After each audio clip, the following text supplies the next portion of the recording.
President Clinton here with us, folks. Now, you mentioned in how much longer you'd like to serve and how much better things have been since any point in your lifetime.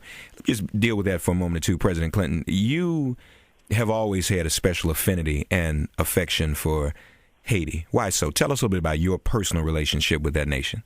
Well, it actually started by accident. Hillary and I got married in October of 1975, and 2 months later, a friend of ours who worked for Citibank, which had been in Haiti for about 4 years, had to go down there on business, and he flew all around the world on his job, so he amassed a lot of frequent flyer miles, and he called me and he said, I'm giving you guys a wedding present. I'm going to take you to Haiti with me. And we went down there for 4 or 5 days and basically fell in love with the country, and warts and all. And I've been interested in it ever since. And then when President Aristide was elected and then deposed by a military dictator who spent an enormous amount of time putting tires around people and setting them afire and terrifying the country.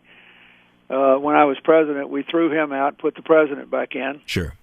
And then when I left office, Mr. Aristide was back in. I signed an agreement with him, and we set up a program to provide the world's least expensive AIDS medicine for them to deal with their AIDS problem. And then I began to work with Dr. Paul Farmer, who's been in Haiti for 25 years, and he and I, together, our foundations rebuilt the health system in Rwanda, and I got him to be my deputy envoy to rebuild Haiti.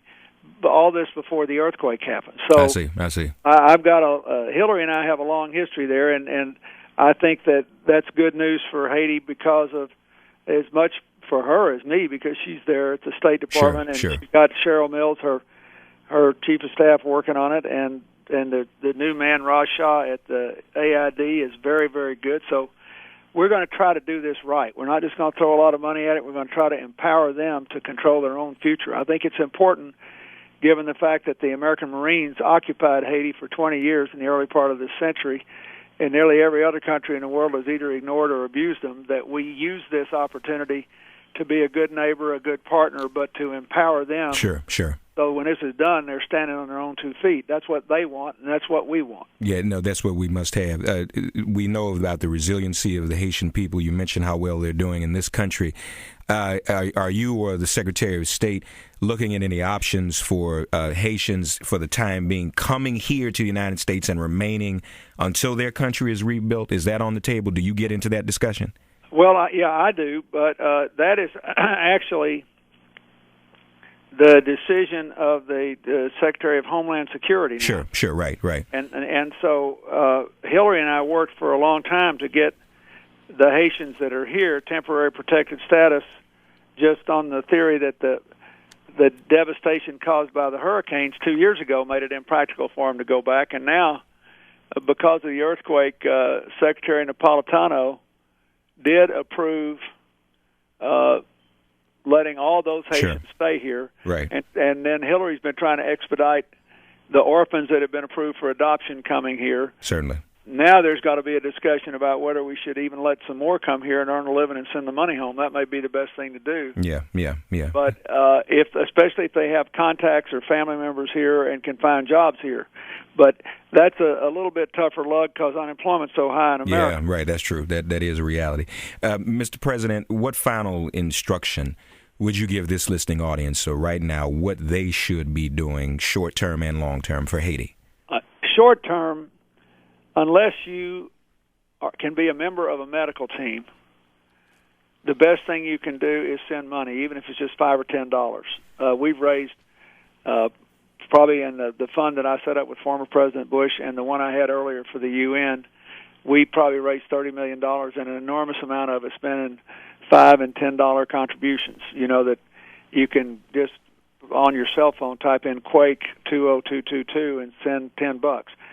The reason that's important is if we get the money to that or to the Clinton Bush Haiti Fund.org, I don't take any administrative cut like a lot of these NGOs do. Right. I'm funding all this out of my foundation, so right. 100% of our money goes directly to the people. Good. And we can like give it to the World Food Program, and they immediately give food. But the problem with sending even baby formula now is some of these kids are too dehydrated and too sick to absorb it. That's why right now we need and if you want to help with medicine or painkillers or anything surgical supplies, then in order to do it right, you need to have contact with somebody at one of those hospitals to know you're filling a specific need. Because otherwise, that we're liable to have just merchandise stacked up. We don't want that. That's why cash is the best thing now, and will be for the next 3 to 4 weeks. After that, we will probably have a public decision, about how the government of Haiti wants to proceed with reconstruction, how the international community does. Then there'll be opportunities for people to come down and volunteer time or send materials or do all kinds of things. This is going to be a multi-year project. Sure. Yeah. But right now, I just think about how you'd feel if it was your family. Everybody needs a safe place to sleep, a clean place to sleep with sanitation. They need food, they need water, they need access to medical care. Then we need to take care of these kids with the kind of mental health work we did after the tsunami and opening the schools again, even in temporary facilities. And then we can start the longer-term stuff. Whoever would have thought that you and your wife would have your honeymoon there and then end up being the special envoy and the Secretary of State right in the middle of this crisis. Well, I hope it turns out to be good for Haiti, because the country's been good for us. I mean, I remember Hillary was virtually in tears that second night when we realized that beautiful old cathedral was in a rubble, and and just the loss of all those people. They're such gifted people, but they are remarkably resilient, and their faith is very strong. If you look at their cabs, which they paint with these bright artwork, it's kind of about 75% of them are with religious figures of all kinds, and even and there are a lot of people who practice both voodoo and Catholicism. Right. And the voodoo faith, it's been made into a lot of horror movies in America, but it's a serious faith imported from West Africa, and they believe that when people die, their spirits are released, and then they hang around. So they have found strength in their loved ones even as they grieve. I mean, this is it's a remarkable culture, and I really do think they got a chance to escape the darkest parts of their history if we are good neighbors and partners and don't try to do things that are theirs to do and don't walk away from them like everybody has so far when there was no quick profit in it. Yeah. Just what you said about the voodoo faith, Mr. President, is so profound coming from you, because a lot of people don't know, and there are a lot of stereotypes and things out there.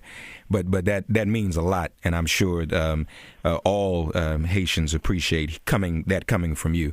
Mr. President, it is always a pleasure. I'm sure our paths will cross again. It's always an honor and a privilege, if not here, if not in Haiti, maybe back in Selma again. And I appreciate you, sir. Thank you for being with me, okay? Bless you. Thank you.